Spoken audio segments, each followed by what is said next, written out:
Brooks, Yeah. thanks for coming over here and talking. So Brooks is my next door neighbor here at the API Pipeline Yeah. Conference, and I was just asking him what is NENA. And I picked up this handy brochure, and for all of my control room brethren, you need to hear what NENA is. So, please, Brooks. Well, I tell us. appreciate it. Thank you so much. So at NENA, we are the National Emergency Number Association. We are the voice of 911 professionals within the U.S. and outside of our borders. We're doing a lot of work with Canada, into Mexico as well, Right. and throughout Central America. We also have international liaisons with the European Emergency Number Association and others as well. So what we do here in North America is we really do three things. We offer education and certification for our members. We're about 19,000 members strong. We do standards development. We are an ANSI accredited standards development organization. We do technical and operational standards for the way 911 should work behind the scenes, as well as how calls should be handled. Right. And we also do federal legislative advocacy on the Hill. Some of the other things we do, though, near and dear to my heart, because it's a program that I run, we have something called the NENA Enhanced PSAP Registry and Census.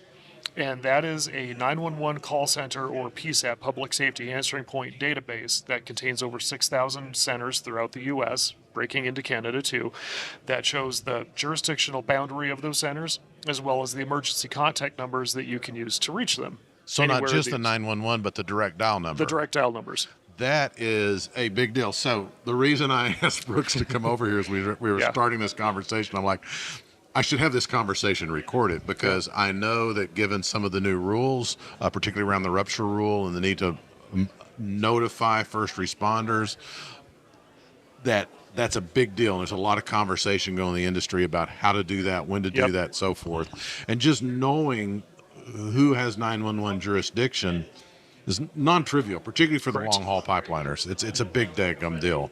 So how does somebody access that resource? So you can access it by partnering with NENA to gain access and utilize it within your workflow. So the way that it works is it works on an annual subscription basis. You can subscribe either to what we call the online portal. It's a web application. Imagine it's like Google Maps. Right. You sign into it, you search for your location. You can search by address, cross street, city, state, zip, lat, long if you have it.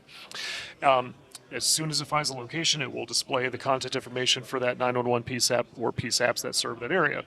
There is also a back-end application programming interface, an API, that some individuals will use to write custom code in their programs to interface better, or even add it as a map layer to a mapping program. I work with a few pipeline operators that do that exact thing. Yeah, well, that makes a huge. Every pipeline operator has some kind of GIS, and adding that as a layer would make a huge amount of sense. Absolutely, and making that meaningfully available in the control center, particularly as people are trying to implement this new rupture rule, would be a big deal. Absolutely. So one of the things you mentioned is that not only do you have the 911 numbers, but you also have the direct dial numbers. Are there rules or guidelines around how to use 911 versus how to use direct dial into an emergency center? It's a really, really great question. And when you're talking about a PSAP that's located far away, you use the direct dial number exclusively. Because there's no way, of course, dialing 911 there. But if you dial 911 from your locality, right, if you are in that jurisdiction, of course, the 911 PSAP's going to treat that call the same, if it's a rupture notification. Right?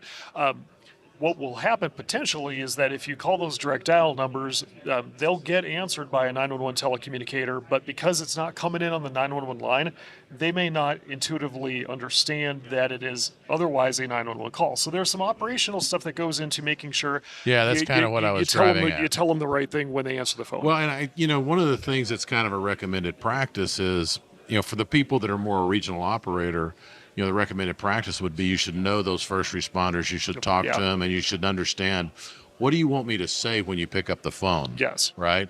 I'm curious, is there anything going on in the 911 world around the new pipeline requirements? Are they seeing this come?